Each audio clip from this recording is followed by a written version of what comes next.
പുതിയൊരു വീഡിയോയിലേക്ക് എല്ലാ കൂട്ടുകാർക്കും സ്വാഗതം. എല്ലാവരും സുഖമായി തന്നെ ഇരിക്കുന്നുവെന്ന് വിശ്വസിക്കുന്നു. ഇവിടെയും നമ്മളും സുഖമായി തന്നെയൊക്കെ ഇരിക്കുന്നു.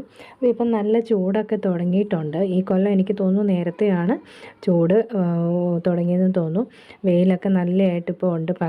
പകൽ സമയത്തൊക്കെ ചില സ്ഥലങ്ങളിലൊക്കെ മഴ പെയ്തു എന്നാണ് എനിക്ക് തോന്നുന്നത്.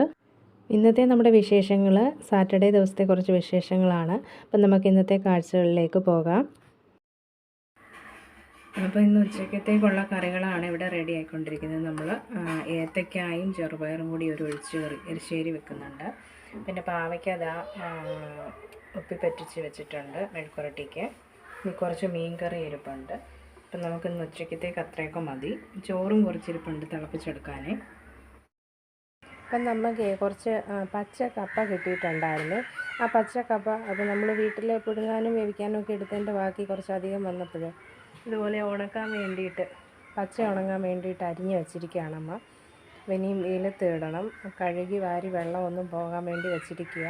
ഇതിനെയും വെയിലത്തിട്ട് നന്നായിട്ട് ഉണക്കിയെടുക്കണം. അപ്പോൾ നമുക്ക് എപ്പോഴേലും ആവശ്യത്തിന് എടുക്കാമല്ലോ. ഇപ്പം നല്ല വെയിലൊക്കെ ഉണ്ടായതുകൊണ്ടേ പെട്ടെന്ന് ഉണങ്ങിയും കിട്ടും. അപ്പോൾ ഇത് നമ്മൾ വൈകിട്ടത്തേക്ക് കുറച്ച് ഫ്രൈഡ് റൈസ് വെക്കുന്നുണ്ട്. അപ്പോൾ അതിനുള്ള ചിക്കൻ കറി റെഡിയാക്കാൻ വേണ്ടിയിട്ട് നമ്മൾ ആദ്യം തന്നെ നമ്മുടെ എയർ ഫ്രയറിൽ ചിക്കൻ ഒന്ന് ഫ്രൈ ചെയ്തെടുക്കുന്നുണ്ട്. അപ്പോൾ ഫസ്റ്റ് ട്രിപ്പ് ഞാൻ ഫ്രൈ ചെയ്ത് വെച്ചു. ഇത് സെക്കൻഡ് ട്രിപ്പ് ഫ്രൈ ചെയ്യാനായിട്ട് വെക്കുകയാണ്. വളരെ പെട്ടെന്ന് ഫ്രൈ ആയി കിട്ടും കേട്ടോ. നമുക്ക് ഓയിലില്ലാതെ വളരെ പെട്ടെന്ന് തന്നെ ഫ്രൈ ആയി കിട്ടും.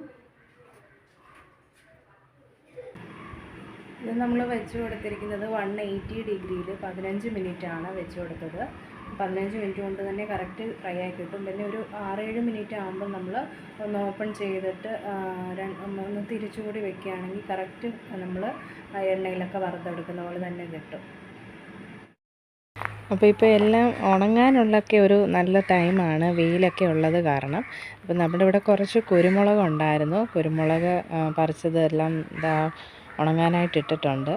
പിന്നെ ഞാൻ നേരത്തെ പറഞ്ഞില്ലേ ചീനി കഴുകിയെടുത്ത് നമ്മൾ അതും ഉണങ്ങാനായിട്ട് വെച്ചിട്ടുണ്ട്. കുറച്ചേ ഉള്ളൂ കേട്ടോ, ഒരുപാടൊന്നുമില്ല. എന്നാലും നമ്മുടെ വീട്ടിൽ അത്യാവശ്യം വേണ്ട സമയത്ത് ഇച്ചിരി എടുക്കാമല്ലോ. കുരുമുളക് പിന്നെ നമ്മുടെ വീട്ടിലെ ആവശ്യത്തിന് എല്ലാ വർഷവും കിട്ടും. നമ്മുടെ ചിക്കൻ കട്ട്ലേറ്റിനുള്ള കൂട്ടാണ് റെഡിയാക്കി വെച്ചിരിക്കുന്നത്. ഇതിനി നമ്മൾ കട്ട്ലേറ്റിന് പിടിച്ചു വെക്കാൻ പോവുകയാണ്. എല്ലാ സംഭവങ്ങളും ഇതിൻ്റെ അകത്ത് മിക്സ് ചെയ്തിട്ടുണ്ട്. കിഴങ്ങ് പൊടിച്ചതെല്ലാം ചേർത്തിട്ടുണ്ട്. ഇനി ഇത് കട്ട്ലേറ്റിന് പിടിയാക്കിയിട്ട് ബ്രെഡ് പൊടി മുക്കി മുട്ട മുക്കി ഫ്രൈ ചെയ്തെടുത്താൽ മതി. അങ്ങനെ നമ്മൾ വൈകുന്നേരത്തേക്ക് ഫ്രൈഡ് റൈസും ചിക്കൻ കറിയും ഒക്കെ റെഡി ആക്കിയിട്ടുണ്ടായിരുന്നു. പപ്പടവും സലാഡും ഉണ്ടായിരുന്നു കൂടെ.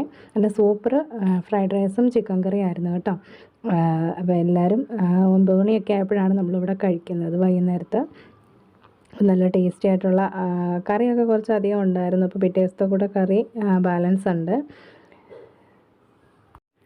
കറി മാത്രമല്ല ചോറും കൂടി ഉണ്ടായിരുന്നു. അപ്പോൾ അതെല്ലാം നമ്മൾ പിറ്റേ ദിവസത്തെ കൂടി വെച്ചിട്ടുണ്ട്. അപ്പോൾ ഇന്നത്തെ വിശേഷങ്ങളും കാഴ്ചകളും ഒക്കെ ഇവിടെ അവസാനിക്കുകയാണ്. പുതിയ വിശേഷങ്ങളും കാഴ്ചകളും ഒക്കെ നമ്മൾ പുതിയൊരു വീഡിയോയിലൂടെ കാണാം. എല്ലാവർക്കും താങ്ക് യു. ബൈ.